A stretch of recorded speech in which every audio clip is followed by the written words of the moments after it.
Up everybody, Piscean X here to deliver the Zodiacal faces and species. Basically, this is an advanced astrological case study analysis structured by sign and decan, drawn from traditional rulerships, modern psychological astrology, and the biographical evidence of celebrities and historical figures. But before we get started with peace and love, what I would really appreciate from you as a viewer is subscribe, like, comment, share if you dare, and if you care, because I care about you learning astrology. Now, it's been a few days. I've been more focused on this IT class that I started, but I am back. And it's only been a few days, so we're not going to let the channel die. At least not till I get over 1,000 videos, and then I feel more accomplished and steady. But let's talk about this. We're going to go over a few celebrity case studies, like I mentioned, and the Decans.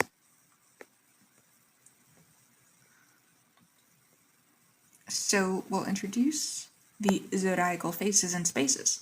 So in astrology, the sun sign is the essence, right? But the decan or decanate is the texture. So this ancient system dating back to Egyptian astrology divides each 30-degree sign into 3 distinct 10-degree segments. Each decan carries its own planetary sub-ruler, planetary face, and often a specific fixed star or constellation image that modifies the expression of the core sign. To ignore the decan is to see only the broad stroke of the brush. By analyzing the decans, we see the nuance, why one Aries is a gentle pioneer, while another is a ruthless conqueror, or why one Pisces is a reclusive mystic, and another is a global pop mogul. All right? Let's talk about Aries.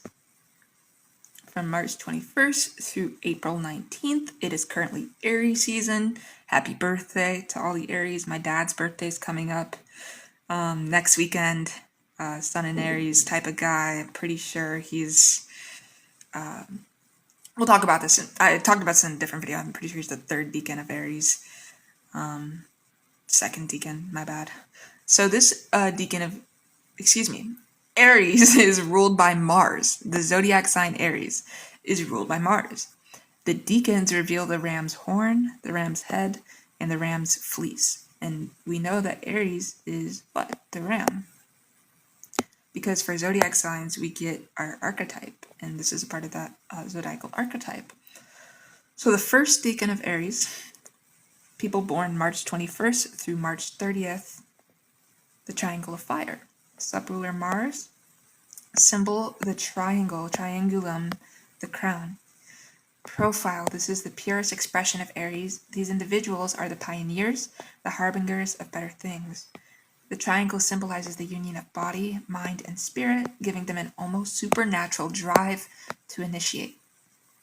They are intellectual warriors who must learn to temper the martial energy with wisdom, and our celebrity case study for this is none other than Lady Gaga, who was born March 28th. So Gaga is the quintessential first decan Aries. She does not just enter the music industry, she conquers it with a conceptual, intellectual sharpness, the triangle. Her constant reinvention, from pop to jazz to acting, showcases the Martian need for new worlds to conquer. The shadow side of this decan, avenging agents of death and destruction, can be seen in her battles against industry gatekeepers and her use of performance art to dismantle old structures. And that's how we analyze that.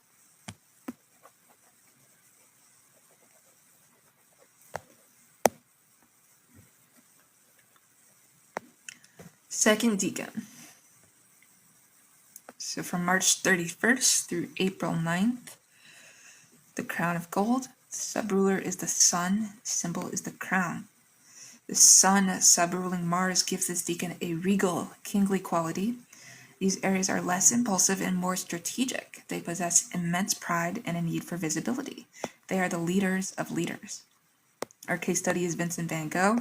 He was born March 30th, OS April 8th. While not in the search results, Van Gogh embodies the second decan struggle. So the Sun-Mars combination gave him the explosive energy to create a revolutionary artistic style, yet the isolation of the crown often leads to feeling misunderstood by the masses. His work was a solitary act of royal creation, unseen until after his death.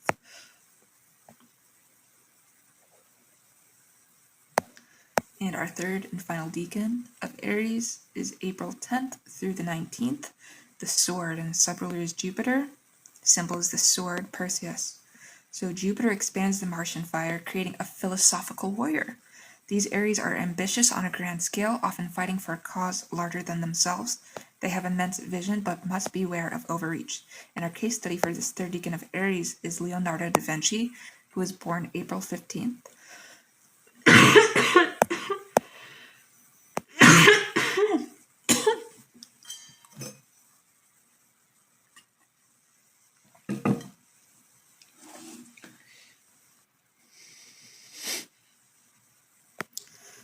So, Da Vinci personifies the Jupiterian Aries. His ambition wasn't just artistic, right? It was philosophical and scientific. He wanted to pierce the mysteries of the universe, the sword of intellect. And unlike the first deacon's pure action or the second's royal ego, the third deacon seeks to disseminate knowledge and beauty on a massive scale.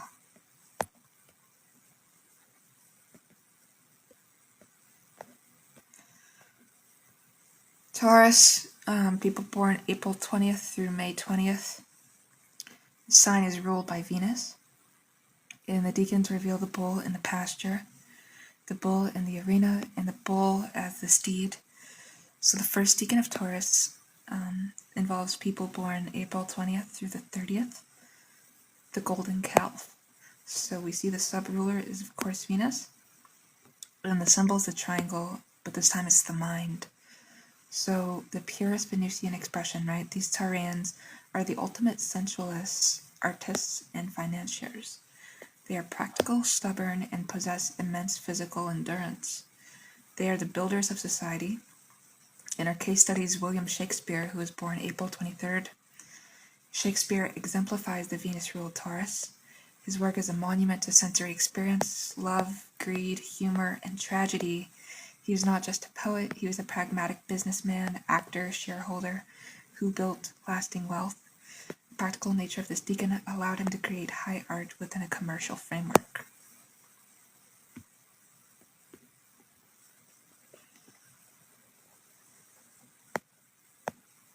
Second decan of Taurus, people born May 1st through the 10th. The bull of Minos, the subruler is Mercury, and symbols the head of the bull, Hyades. So Mercury adds intellectual agility to Taurian stability. These individuals are communicators and collectors of information. They are often perfectionists who blend practicality with a sharp wit.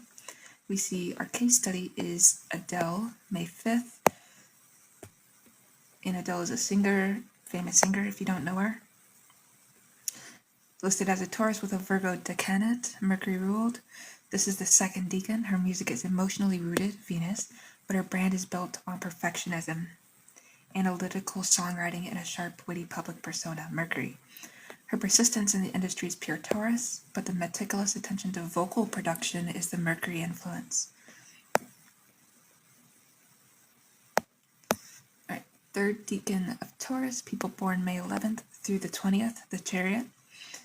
Subruler Saturn, symbol is its charioteer, Auriga. Saturn tempers the Sorry for that interruption. My phone ringer was on, and it should not have been. So, the third decan of Taurus, subruler Saturn, and Saturn tempers the Venusian love of pleasure with discipline. So these Taurians are strategic, ambitious, and often concerned with their legacy. They are the old money of the zodiac, building structures that last. And we see our case study is George Lucas. He was born May 14th. And Lucas demonstrates the Saturnine Taurus. He didn't just make a movie. He built an empire, Lucasfilm. He prioritized control over merchandising, technology, ILM, and narrative structure. The stubbornness of Taurus, combined with Saturn's long-term strategy, created a cultural legacy that outlasts any single creative work.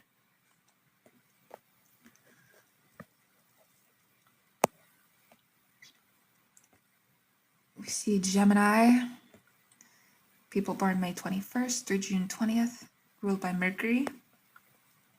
The Decans reveal the twins as children, as lovers, and as magicians. The first Decan of Gemini are people born May 21st through the 31st, the children of Mercury, because it's, of course, the sub-ruler of this Decan. The symbol is the twins, Pollux, and Castor. So the purest intellectual. These Geminis are fast-talking, curious, and have a nervous energy. They are the journalists, the comedians, and the eternal students. They live in the realm of data. And our case study is John F. Kennedy, who was born May 29th. And JFK personifies the Mercurial Gemini. His wit, his ability to handle the press, the first televised debates, and his intellectual charisma are hallmarks. The duality Pollux-Castor was visible in the contrast between his public image of vitality and his private reality of chronic illness. So our second Decan, and we're going to erase really quick.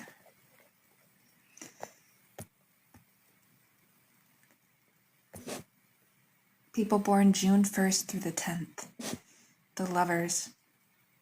The sub-ruler is Venus, and our symbol is the lyre, Orpheus. So Venus refines the Gemini intellect into artistry. These are the social butterflies, the charming artists, and the seducers. Now they possess emotional intelligence and a love for aesthetics.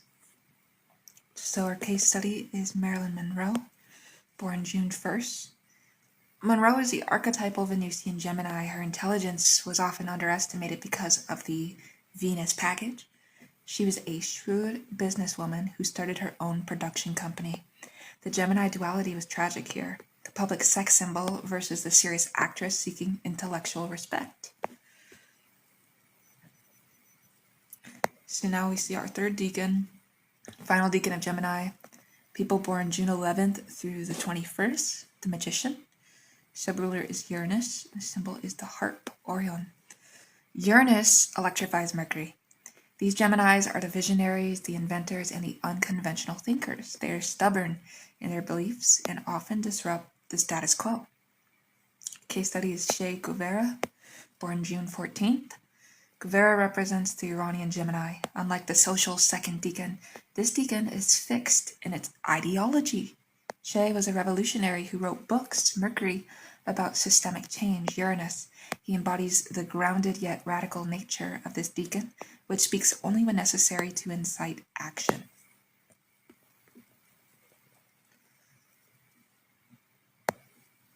All right, Cancer. People born June 21st through July 22nd, ruled by the moon. The Decans reveal the crab, the claw, and the shell. So the first Decan of Cancer, people born June 21st through July 1st. The oracle, sub-ruler is moon. Symbol is the chariot, Argo. So the purest lunar expression, right? These Cancers are the ultimate empaths, mothers, and patriots. They are deeply intuitive, protective, and prone to mood swings. Their memory is legendary.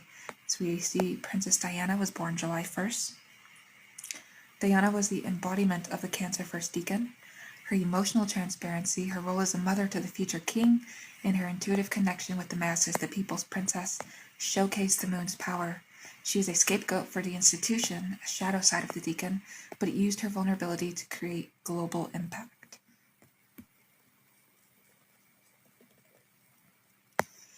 Second Decan, those born July 2nd through the 11th, the ghost. Sub-ruler is Pluto, symbol is the phoenix, Nereus, yes. Pluto intensifies the Cancerian emotional depths. These individuals are often involved in psychology, investigations, or finance. They have a penetrating gaze and a need for security that borders on the obsessive. We see Meryl Streep was born July 22nd, early placement for second Decan classification. While often listed as a first Decan based on date ranges, Streep's transformative ability aligns with the Plutonian depth of the second Decan of Cancer. She disappears into roles, the shell, and reveals the psychological core, the phoenix.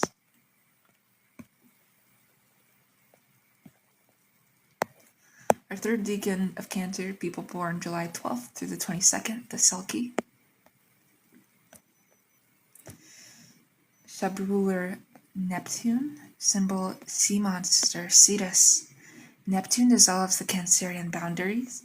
These are the mystics, the artists, and the wanderers. They are incredibly sensitive to the collective mood and often struggle to distinguish reality from illusion. Nelson Mandela was born July 18th. Mandela used the Neptune-ruled Cancerian energy to embody the dream of a unified South Africa.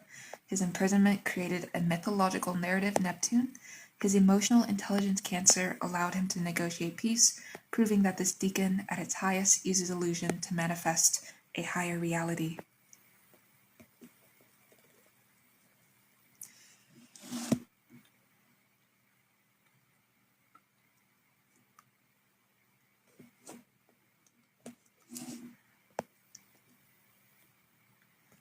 Okay, so Leo, that was born July 23rd through August 22nd, ruled by the sun. The decans reveal the lion as a cub, as a king, and as a sphinx. So the first decan of Leo, that was born July 23rd through August 1st, the cub, pure fire. Subruler is sun, symbol is the crown, corona borealis. Purest Leo, these are the natural leaders, the extroverts and the creatives who shine effortlessly. They are self-reliant, proud, and need to be seen. Jennifer Lopez, J-Lo, she was born July 24th. J-Lo is the quintessential first decan Leo. Her drive, hard work, her public persona, and her ability to dominate multiple industries, music, film, fashion, reflect the top of everything mentality. She embodies the sun's demand for recognition and the warmth that draws audiences to her.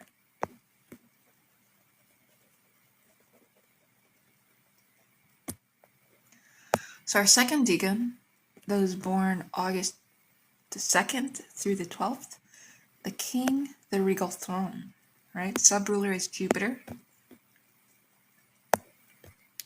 And the symbol is the warrior Hercules. So Jupiter expands the ego into a philosophy. These Leos are not just celebrities, they are mentors, philosophers, and magnanimous leaders. They rule through generosity and vision. Alfred Hitchcock was born August 13th. Hitchcock ruled his domain with Jupiterian authority. He was the quote-unquote king of suspense. His generosity was in his mentorship of filmmaking, but his Jupiterian expansion led to a larger-than-life persona, the cameos, the brand that made him an icon beyond mere directing.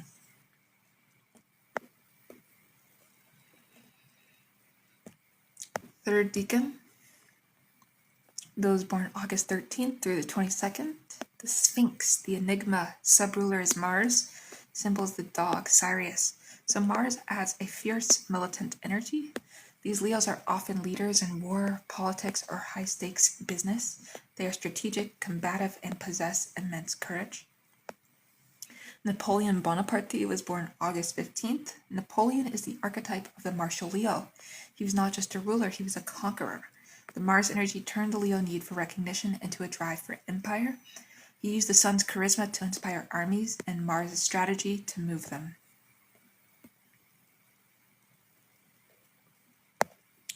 Virgo.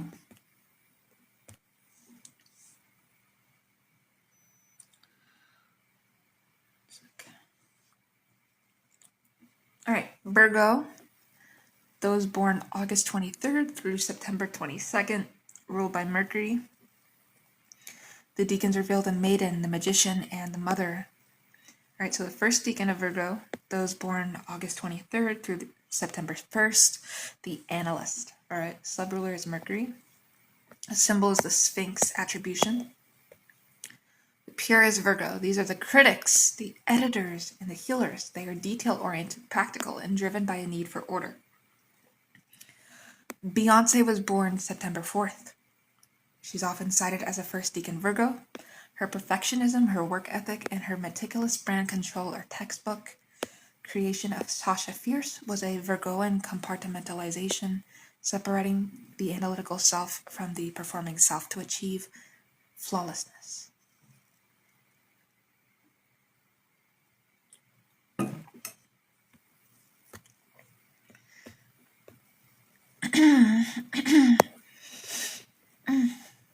So we look at the second decan of Virgo. We notice that those are people born from September 2nd through September 11th. the magician, the alchemist. Subruler is Saturn. Its symbol is the bear, Ursa Major. Saturn adds discipline and a sense of duty. These Virgos are the managers, the scientists, and the strategists.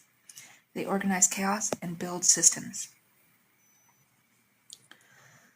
Kobe Bryant, born August 23rd, was a Saturnine Virgo. His Mamba mentality was a Virgo in pursuit of perfection, channeled through Saturnine discipline. He wasn't just talented, he outworked everyone. He treated his body and his craft like a laboratory, alchemizing raw skill into championship mastery. Excuse me. Alrighty. Our third decan of Virgo is those born September 12th through the 22nd, the healer, the crown of thorns. Superruler is Venus, and the symbol is the crown, corona borealis. So Venus softens the Virgoan critique into service. These individuals are often healers, artists, or activists who work for the betterment of others, often sacrificing their own comfort. So we look at Anna Kingsford, who was born September 16th. As noted in esoteric texts, Kingsford represents the decade of renunciation. She was a medical doctor, a mystic, and an anti-vivisection activist. She used her Venusian artistic sensibilities to fight for the voiceless animals. Her life was marked by sacrifice for a noble cause, embodying the crown of thorns energy of the third decan.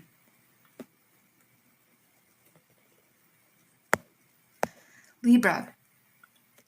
Right, those born September 23rd through October 22nd, ruled by Venus. The decans reveal the scales, the sword, and the crown. First decan, those born September 23rd through October 2nd, the Aesthete. Subruler is Venus. Symbols the chariot, Auriga. Pure Venus, these Libras are charming, diplomatic, and obsessed with balance, beauty, and justice.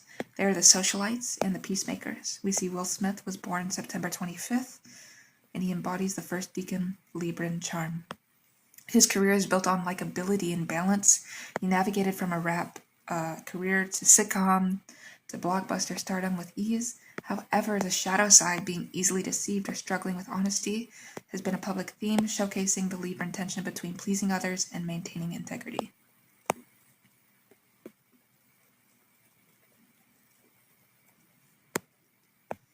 All right, our second decan, October 3rd through 12th, the Judge. Subruler is Uranus. Symbol is the serpent, serpens. Uranus adds a revolutionary zeal to the Libran quest for justice. These Libras are the reformers, the iconoclasts, and the activists who disrupt the status quo to create fairness. Mahatma Gandhi was born October 2nd. Gandhi is often placed in the second decan depending on the year.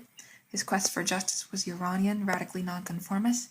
He used the Libran tools of diplomacy and balance to orchestrate a revolutionary movement, proving that this decan fights for balance through disruption, not just pleasantries.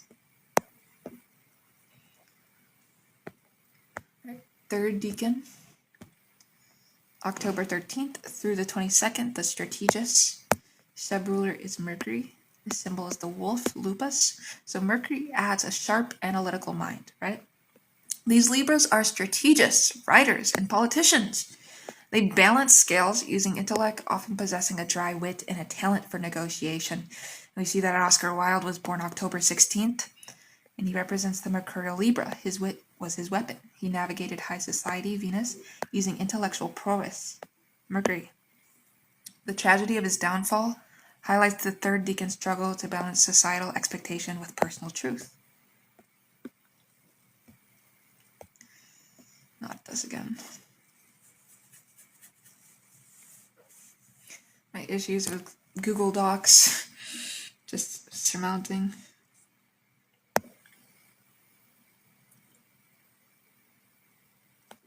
All right. So, back to business. And hopefully that doesn't happen again. We're still in Mercury's post shadow. It was retrograde in Pisces. Bear with me, everybody.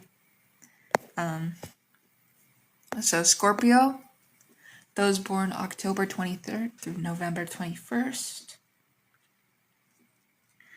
ruled by Pluto modernly, Mars traditionally, and the decans reveal the scorpion, the serpent, and the eagle. So the first decan of Scorpio, those born October 23rd through November 1st, is the scorpion, the stinger. The subruler is Pluto. Symbol is the serpent, Draco. Pure Pluto and Mars, and these are the intense, powerful, and magnetic strategists. They excel in crisis management, finance, and engineering. They are fearless in the face of death and destruction. Case study is Pablo Picasso, because he was born October 25th. Picasso personifies the first decan Scorpio, and his art was a constant process of destruction and rebirth, Cubism. He was ruthless in his personal relationships, possessed a magnetic sexuality, and treated the canvas as a battleground for primal forces.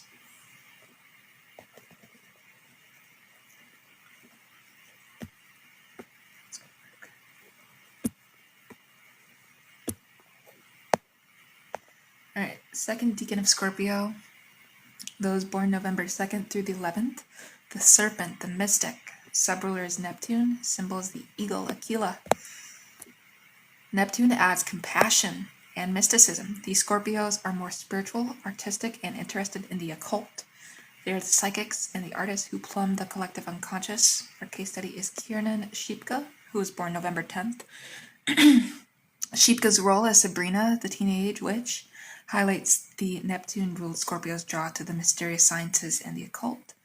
She is noted for having a Scorpio-Pisces blend, second decan, valuing romance, musical talent, and a connection to the spiritual world that distinguishes her from the more ruthless first decan. All right, third decan, those born November 12th through the 21st. The eagle, the phoenix, subruler is moon, symbol is the dolphin, Delphinus. The moon adds emotional intelligence and intense intuition. These Scorpios are the psychologists and the healers. They are moody, deeply intuitive, and often serve as the emotional anchors for their community. Robert F. Kennedy was born November 20th. And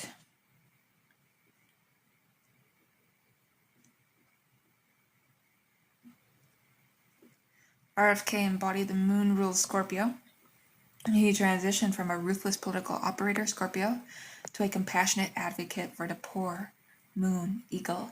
His intuition about the suffering of others, combined with his Scorpio depth, made him a transformative figure until his assassination, the ultimate Phoenix arc.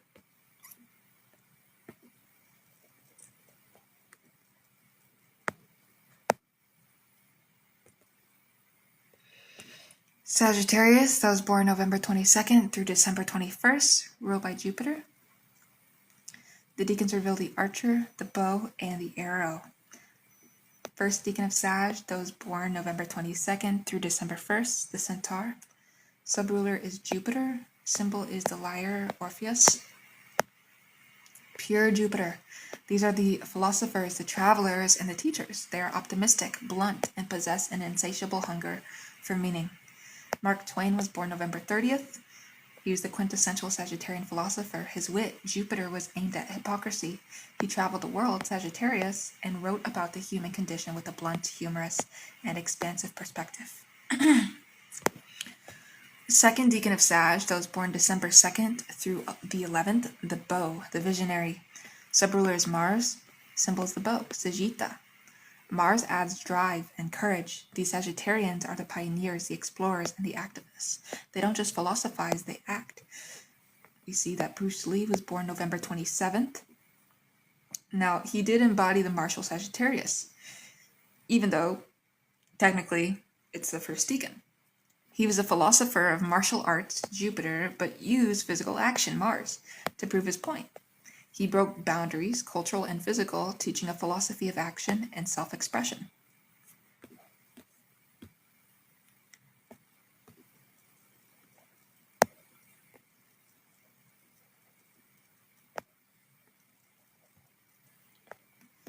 Third decan of Sag, those born December 12th through the 21st, the arrow, the illuminated. Subruler is the sun, and we see our symbol as the eagle again, Aquila. So the sun adds royalty and the potential for spiritual illumination. Now, these Sagittarians are the gurus, the leaders, and the teachers who guide humanity. They pierce the veil of illusion. Her case study is Albert Benjamin, born December 12th. Benjamin C.C. Zane, the founder of the Church of Light, is cited as the archetype of the third deacon, illumination. This deacon is about teaching and synthesizing knowledge. Benjamin dedicated his life to writing astrological texts to guide others, embodying the sun-ruled drive to lead spiritual thought.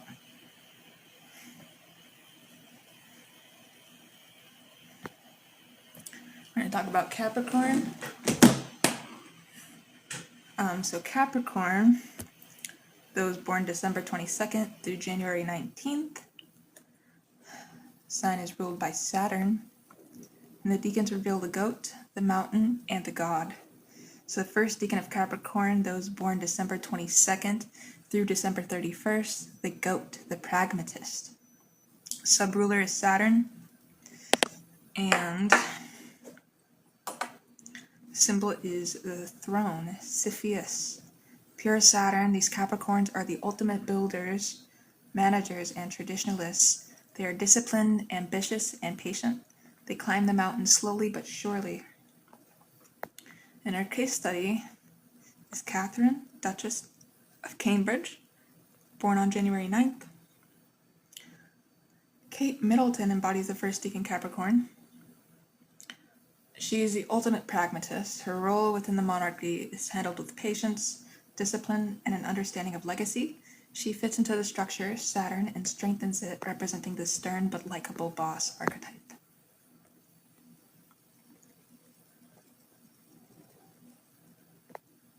Second deacon, those born January 1st through the 10th. The mountain, the organizer. The subruler is Venus. Symbol is the wolf, Lupus. So Venus softens Saturn into artistry and social grace. These Capricorns are often successful in luxury goods, politics, or design. They are ambitious but use charm to achieve power. Our case study is Elvis Presley. He was born January 8th. Elvis combined the Saturnine discipline of performance with Venusian sensuality and style. He didn't just sing, he built a brand and a Graceland empire. The Venus influence made him a cultural icon, while the Saturn drive made him a commercial phenomenon. And the third deacon of Capricorn, those born January 11th through January 19th, the god, the architect. Subruler is Mercury. Symbol is the Sphinx, the riddle. Mercury adds intellectual strategy. These Capricorns are the master strategists, writers, and communicators. They build empires using intellect and wit. Benjamin Franklin was born January 17th. He was the Mercurial Capricorn. He was a printer, a writer, a diplomat, and an inventor. He used intellect, Mercury, to build structures, Saturn, like the Postal Service and universities. He's the architect of American civic life. So now we are moving on to Aquarius.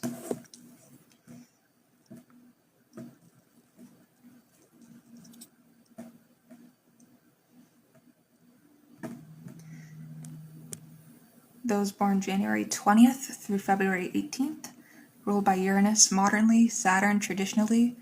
The deacons reveal the water bearer, the cup, and the star. First deacon of Aquarius, those born January 20th through the 29th. The genius, subruler is Uranus. Symbol is the star, Sirius. Pure Uranus, these Aquarians are the inventors, the rebels, and the humanitarians. They are eccentric, brilliant, and driven by a vision for the future. Case studies Oprah Winfrey, born January 29th. Oprah is the quintessential first deacon Aquarius. She broke the glass ceiling Aquarius by creating a media empire based on connecting with the collective.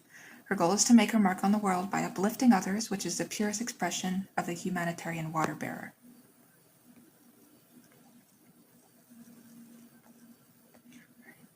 Okay, so our second deacon of Aquarius is those born January 30th through February 8th, the humanitarian.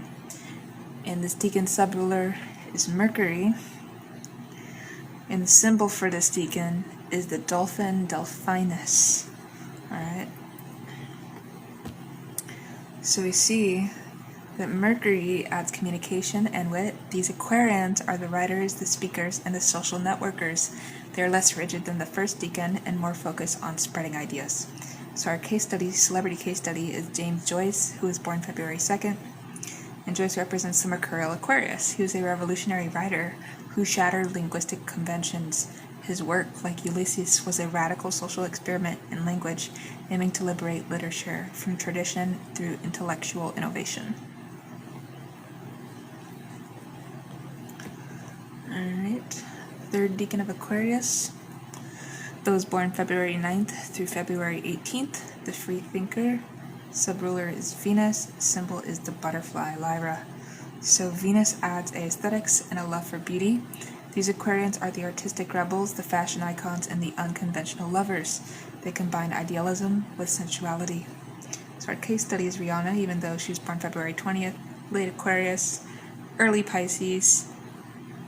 You know, we can argue about this, but most people would say she's a sun in Pisces, but I would say probably very close to that Aquarius cusp. Like, yes, sun is in Pisces, but Aquarius cusp is what I'm trying to get at.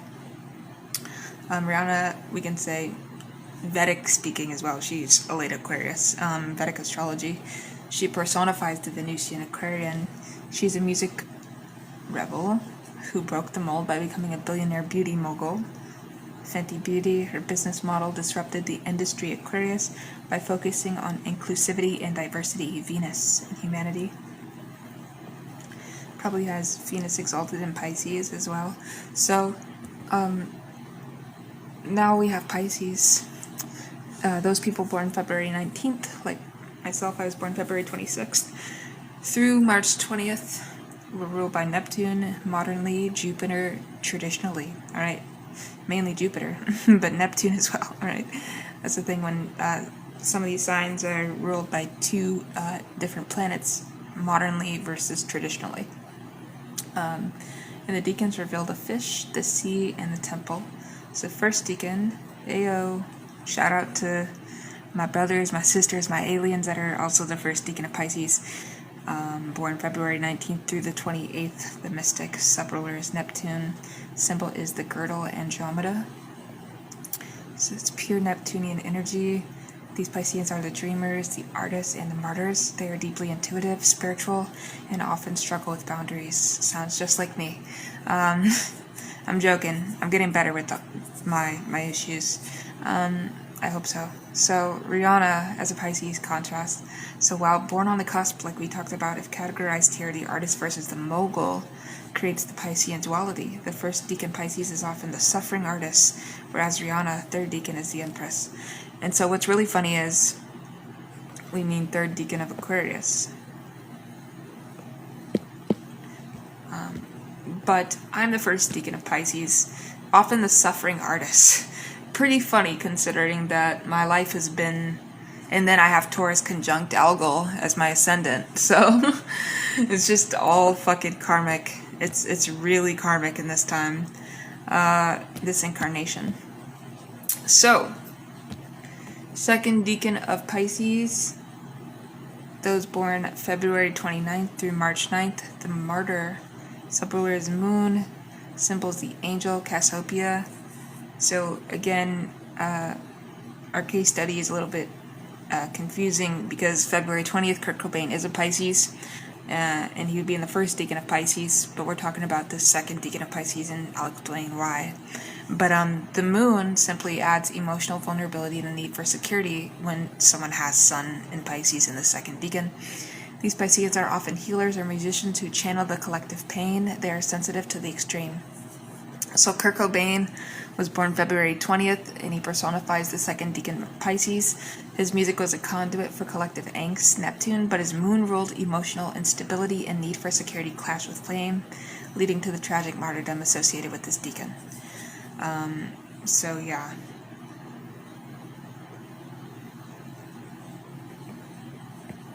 In our third and final decan, and then we'll close up this video. Third decan of Pisces, those born March 10th through March 20th, the savior, subruler is Pluto, symbol is the sea monster Cetus. So Pluto adds power, depth, and a transformative intensity. These are the most powerful Pisceans. They're not just dreamers, they're alchemists who can manifest the spiritual into the material world, and that's because we're getting closer to what? Aries season.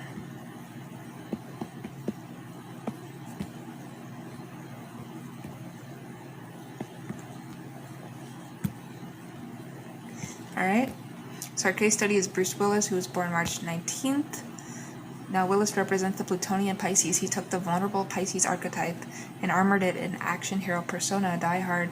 His career transformed from comedy to becoming a global icon of masculinity, using the Pluto sub-rulership to control his public image and financial empire, showcasing the savior energy of the final decan. Alright, and that would be that for this video. I'll see you in the next one with peace and love.